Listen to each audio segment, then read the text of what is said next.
Yeni süreçte yani hani seçim öncesinde Cumhurbaşkanı'nın işte biz çözüm sürecini buzdolabına koyduk demesini ben bu anlamda, yani siz silahları bırakın, bu kaos ortamı sona ermeden biz çözüm sürecini yeniden konuşamayız, yeniden masaya oturamayız anlamında yorumladım. Hükümet kararında da meseleyi sadece bir HDP ile kendisi arasında, İmralı ile hükümet arasındaki bir mesele olmaktan çıkartıp bölgenin geneline yaymaları, bölgenin sosyal yapısını, bölgedeki kanat önderleriyle bu konuda istişare etmeleri, mollalarla, ondan sonra değişik sivil toplum kuruluşu yöneticileriyle, her kesimle bunu oturup konuşması gerekiyor.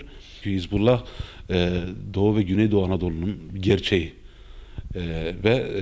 Demin dediğiniz gibi yani 10 yıldır, 10-15 yıldır eline silahı almamış, silahı bırakmış.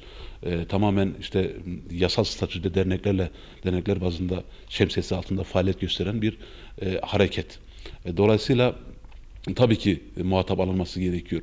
Yani bence özellikle Hizbullah'ın muhatap alması gerekiyor. Çünkü Doğu halkını temsil etme noktasında ben Hizbullah'ın daha etkin olduğunu düşünüyorum. Çünkü biliyorsunuz Doğu halkı daha dindardır, mütedeyindir. Yani gidin bir Kürt vatandaşa Marksizm nedir deyin, bilmez yani. Ama kaç vakit namaz vardır bilir, ya da ne bileyim yani öğlen namazı kaç rekatı, yani namaz kılmayan dahi bilir. Dolayısıyla Hizbullah bölgedeki değerlerin temsilciliğini yapıyor.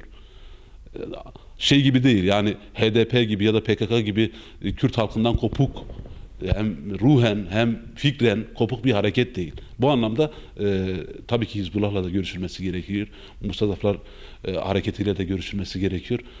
Bu sorun ancak dediğim gibi değişik toplumsal kesimlerle kucak açarak, değişik toplumsal kesimdeki kanaat önderleriyle istişare ederek çözülür.